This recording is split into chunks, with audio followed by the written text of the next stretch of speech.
Good evening friends, mutual फंडा में आप सबका स्वागत है। मैं Keyur लवाना freedom mutual fund Surat Gujarat से बोल रहा हूँ। मेरा नंबर है 9998893739। दोस्तों, आज हम बात करने वाले हैं एक किस्से की।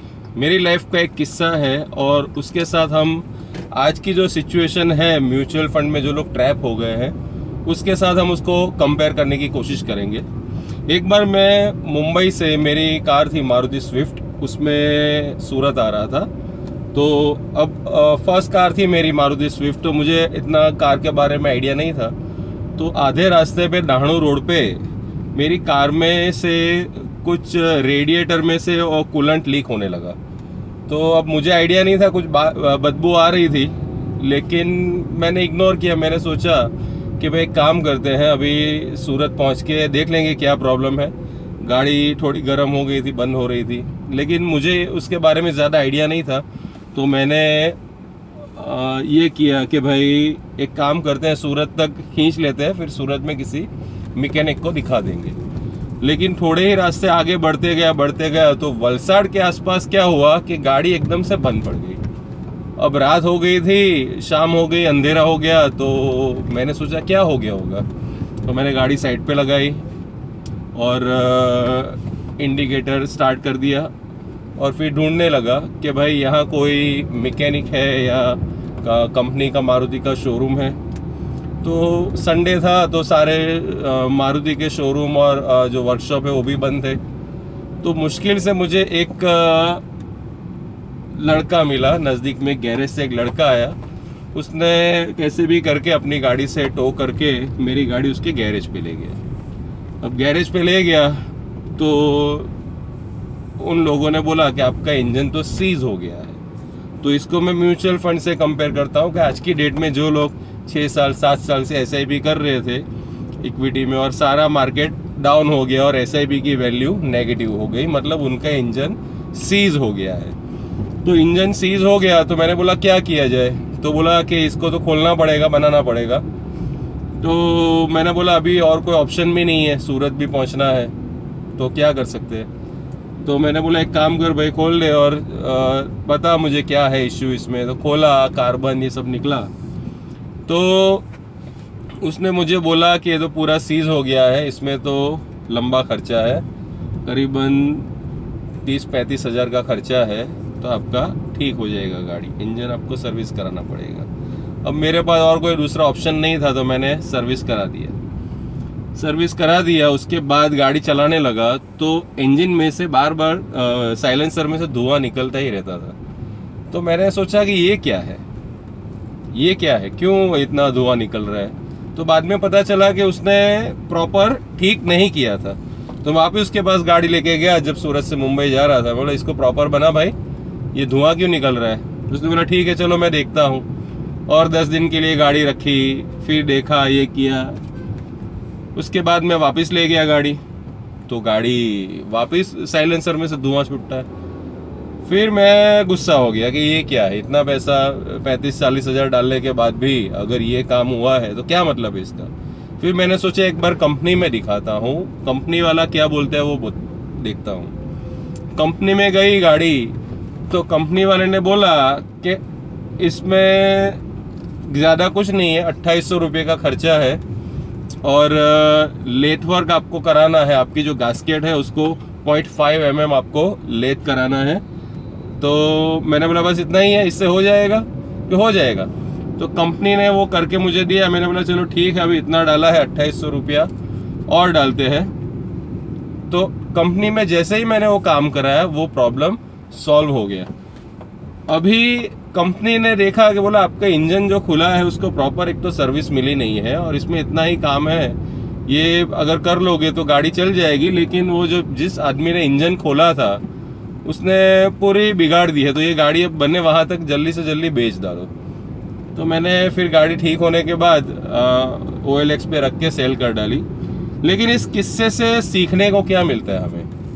किस्से से सीखने को ये मिलता है कि जब आप किसी चीज़ का प्राइस पे करते हो, गाड़ी का अगर मैंने मान लो किसी को 30,000 दिया है सर्विस का, तो खाली वो गाड़ी एक्यूरेट करने का दिया है, नहीं कि सिर्फ वो चलने लायक हो जाए लेकिन प्रॉब्लम सॉल्व ना हो। हम जब किसी को सर्विस का प्राइस पे करते हैं तो वो कंप्लीट सॉल्यूशन लाने के लिए प्राइस पे करते हैं। समझ रहे हो? अगर 30,000 ले या 50,000 ले या 5,000 ले, लेकिन गाड़ी चलेगी ही नहीं प्रॉपर, तो उस 30,000 की क्या वैल्यू? आपको रिवॉर्ड में क्या मिला? कुछ नहीं। लेकिन अगर हम पैसा चुकाते हैं और अगर थोड़ा 500 रुपये ज्यादा भी जाता है लेकिन मेरी गाड़ी ठीक से चल रही है तो उसकी वैल्यू है, तो गाड़ी मुझे यूज में आएगी। लेकिन पैसा डालने के बाद भी अगर गाड़ी नहीं चलने वाली, तो मैं फिर वलसाड़ में गया, उसको बोला भाई तूने पैसे किस चीज के लिए थे? अगर तुझे काम आता ही नहीं था तो तूने पैसे किस चीज के लिए थे? बड़ी बड़ी हाँक रहा था कि ये करना पड़ेगा, पिस्टन ये हो गया है, ये डालना पड़ेगा, वो डालना पड़ेगा। तूने सब डाला लेकिन गाड़ी ठीक तो नहीं हुई ना। तो ये जो पैसे मैं चुका रहा हूं वो गाड़ी ठीक करने के चुका रहा हूं, ना कि कोई सेवा के लिए। तो इस किस्से से ये समझना चाहिए कि आपने 6-7 साल से अगर SIP की है म्यूचुअल फंड में, इक्विटी में, और आज आपका पैसा नेगेटिव हो गया है, तो आने वाले और 7 साल रुकने पे भी आपका पैसा बढ़ने नहीं वाला है। तो यो ऐसा क्यों होता है? क्योंकि आप नौ सीखिए या जिसको एक्सपीरियंस नहीं है ऐसे बंदों के साथ काम करते हो। आपको कंपनी में हम क्यों देते हैं गाड़ी सर्विस के लिए? क्योंकि उसमें एक्सपर्ट होते हैं, अनुभवी होते हैं, अपनी ब्रांड के हिसाब से उन्होंने वर्कर्स को उसमें प्रैक्टिस ट्रेनिंग दी हुई होती है, एक्सपीरियंस होता है, इसलिए हम कंपनी में देते हैं। क्योंकि उसको खुद के ब्रांड की भी पड़ी होती है कि भाई अगर मैं अच्छे से सर्विस कराऊंगा तो कस्टमर दूसरी बार मेरे पास आएगा। लेकिन हम करते क्या है, पैसे बचाने के लिए या कोई संजोग ऐसे बनते हैं, जैसे मेरे साथ हुआ था कि उस टाइम पे मेरे पास कोई ऑप्शन नहीं था, तो मैंने क्या किया, जो भी नजदीक में मिला उससे करवा लिया। लेकिन अगर आपके पास ऑप्शन है तो आपको उस राइट ऑप्शन के पास ही करना चाहिए काम। म्यूचुअल फंड में आज की डेट में मेरे साथ जो लोग नोटबंदी के बाद भी जुड़े हैं, नोटबंदी के बाद इंडिया में 3 करोड़ नए लोगों ने इन्वेस्टमेंट किया, जिनका पोर्टफोलियो आज मिनिमम 25 से 50% डाउन है। मिनिमम बोल रहा हूँ, 25 to 50% डाउन है, जो एडवाइजर के थ्रू काम करते हैं।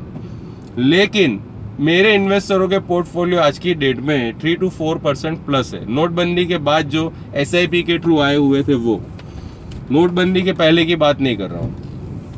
अभी आप सिंपल कंपेयर कर लीजिए कि अगर किसी ने भी नोटबंदी के बाद SIP की है या लमसम किया है तो वो कंपेयर कर ले। जब आप कंपेयर करते हो तो पर्टिकुलर ड्यूरेशन में कंपेयर कर लो कि भाई अगर नोटबंदी से अब तक की SIP का कंपैरिजन और नोटबंदी से अब तक का लमसम का कंपैरिजन। जैसे अगर किसी को 2014 से 2017-18 तक 17 का कंपैरिजन करना है तो उस आदमी ने कौन सी पैटर्न में इन्वेस्टमेंट लगाया था। अगर मान लो कि वो हर साल टैक्स सेवर ले रहा है लमसम बेसिस पे, तो उसकी कंपैरिजन हर साल लगाए हुए टैक्स सेवर के साथ ही हो सकती है। तभी तो आपको पता चलेगा कि मेरे कैंडिडेट ने कितना राइट टाइम पे इन्वेस्टमेंट करा के मुझे कितना ग्रोथ दिया।